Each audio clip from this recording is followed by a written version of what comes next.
हूं आबिद हुसैन शेख, आपका खैर मकदम है 4 टीवी न्यूज कर्नाटक एक्सप्रेस में। राज्य के कॉलेजेस में चलेंगी शाम की क्लासेस। शाम के क्लासेस के इंतजार में रहे स्टूडेंट्स को सरकार ने दी खुशखबरी। राज्य के चुने गए 11 महानगरों में शाम से कॉलेज शुरू करने का आदेश हायर सेकेंडरी एजुकेशन डिपार्टमेंट के chief secretary TC Kant Raju ने दिया है, जिसमें 2021 और 22 एकेडमिक ईयर में स्टूडेंट्स अगर शाम में क्लासेस चलाने की इच्छा रखते हैं तो उनके लिए शाम की क्लासेस चलाई जा सकती हैं, जिनके नाम हैं सरकारी महिला कॉलेज बेलगाम, सरकारी कॉलेज तुमकुरू, मैसूरू, धारवाड़, मंगलूर, धारवाड़ सरकारी degree college, nova, खाजानगर, Bijapur, Gulbarga और बल्लारी के शहरों में बीकॉम बीएससी के कोर्सेज को संध्या शक्ति योजना के तहत शाम में चलाई जाएंगी, जहां पर स्टूडेंट अपने मनचाहे तरीके से टाइमिंग चुनकर क्लासेस अटेंड कर सकते हैं। सोने की दुकान में चोरी की नाकाम कोशिश, नजारा हुआ सीसीटीवी में कैद। मैसूरू विद्यारायणपुर में रहे अमृत गोल्ड सिल्वर की दुकान में देर रात चोरी करने आए चोर नाकाम होकर अपने टी शर्ट वहां फेंक के चले गए हैं। इनका सारा नजारा सीसीटीवी फुटेज में हुआ है कैद। इनकी पहचान पुलिस कर चुकी है। जल्द गिरफ्तारी करने की बात कही पुलिस कमिश्नर चंद्रगुप्त ने।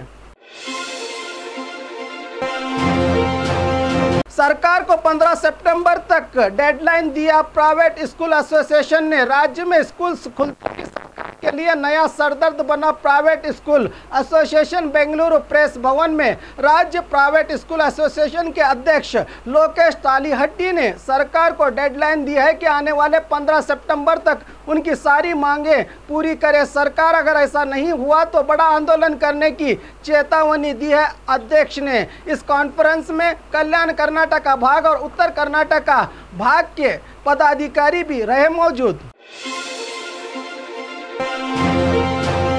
ईसाई धर्म से हिंदू धर्म में 10 परिवार शामिल। चिकबल्लापुर जिला गौरीबिदनूर तालुका के विदु शाश्वत स्वामी जी मंदिर में विविध तरह के होम हवन करके 10 परिवारों के 100 सदस्य जो ईसाई धर्म में चले गए थे, उनके आज फिर से हिंदू धर्म में वापसी की गई। ओबीसी आरक्षण को 15 से 30% तक बढ़ाए सरकार। प्रणवानंद स्वामी जी बीजापुर जिला मुद्देबिहार तालुका तहसीलदार दफ्तर में आयोजित ब्रह्म श्री नारायण जयंती उत्सव के मौके पर आर्य इडग समाज के प्रणवानंद स्वामी जी ने कहा कि केंद्र सरकार ने 320 जातियों को 15% आरक्षण दिया है और उपजातियों को ओबीसी में जोड़ने से पहले 30% आरक्षण दे। सरकार आर्य और इडिग समाज को भी अभिवृद्धि निगम घोषित करे सरकार, कहा स्वामी जी ने। बिना हड्डी की जबान कुछ भी बकती है, शोभा करंदलाजे। चिकमंगलुरु में केंद्र मंत्री शोभा करंदलाजे कल केपीसीसी कार्याध्यक्ष ध्रुवा नारायण ने तालिबानी और आरएसएस को एक ही बताया था। इस पर कहा कि कांग्रेस सत्ता में न होने से अपने दिमागी हालात खो चुके हैं नेता। कांग्रेस का एजेंडा आतंकवाद को बढ़ावा देना है। कश्मीर में अब तक इन्होंने ही आतंकवाद को पाल पोस कर बड़ा किया है। कौन देशद्रोही है, कौन देशभक्त है, जनता बखूबी जानती है। बिना हड्डी की जबान कुछ भी बकती है, कहा शोभा करंदलाजे ने, जैसे कि इनकी जबान में कुदरत ने हड्डी रखी हो। कैदियों ने लगाए गानों पर ठुमके। मंडिया सेंट्रल जेल में कैदियों को मनोरंजन करने के उद्देश्य से सरकार की ओर से म्यूजिकल प्रोग्राम रखा गया था, जिसमें जेल के कैदी और पुलिस अधिकारी भी अपना दुख दर्द भूलकर म्यूजिक पर ठुमके लगाते नजर आए।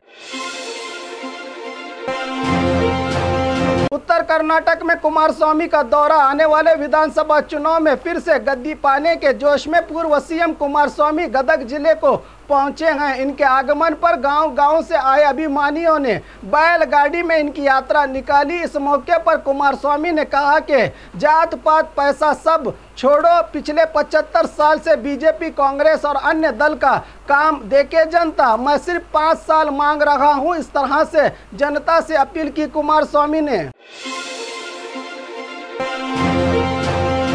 एक्ट्रेस संजना और रागिनी के साथ 12 लोगों पर जुर्म साबित। कन्नड़ा फिल्मों की एक्ट्रेस रागिनी द्विवेदी और संजना गलरानी ड्रग्स मामले में जेल से जमानत पर लौटे हैं। पिछले 9 महीने पहले इनके सैंपल्स को हैदराबाद में रहे रिसर्च सेंटर को भेजा गया था। वहां से पुष्टि हुई है कि ये लोग ड्रग्स का सेवन किया करते थे। अब पुलिस इन्हें कभी भी गिरफ्तार कर सकती है। इनके साथ और 10 लोग इस नशेली रैकेट में दोषी पाए गए हैं।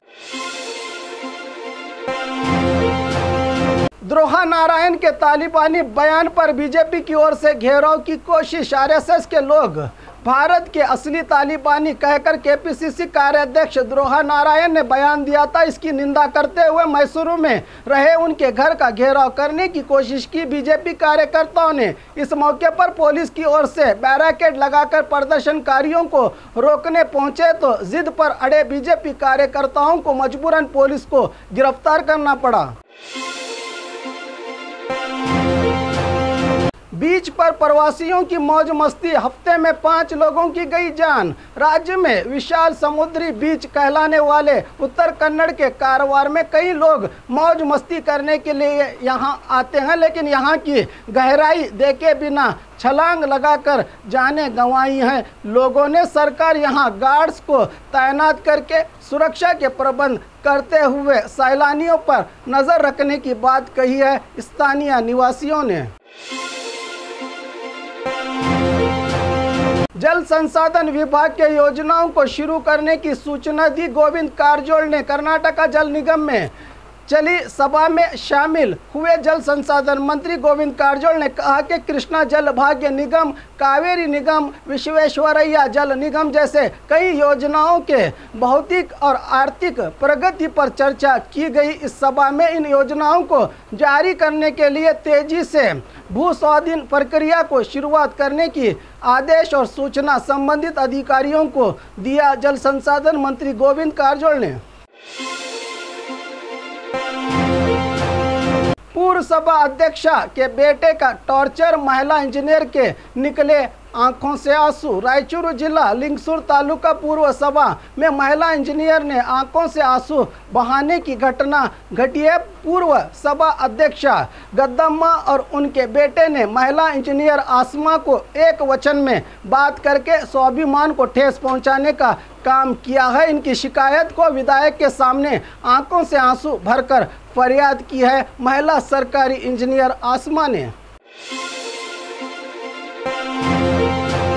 पैसे लेकर टिकट देने का आरोप। बेलगाम बीजेपी में उठी बगावत की लहर। इस बार जिले में होने वाले महानगर पालिका चुनाव के चलते आज आखिरी दिन होने से पहले से बीजेपी में सेवा दे रहे कार्यकर्ताओं को टिकट न देने से नाराज महिला कार्यकर्ता सांसद मंगला अंगड़ी के दफ्तर में बहस करती नजर आई। मूल बीजेपी कार्यकर्ता। और खबरों के लिए देखते रहिए 4 टीवी न्यूज़ कर्नाटक एक्सप्रेस।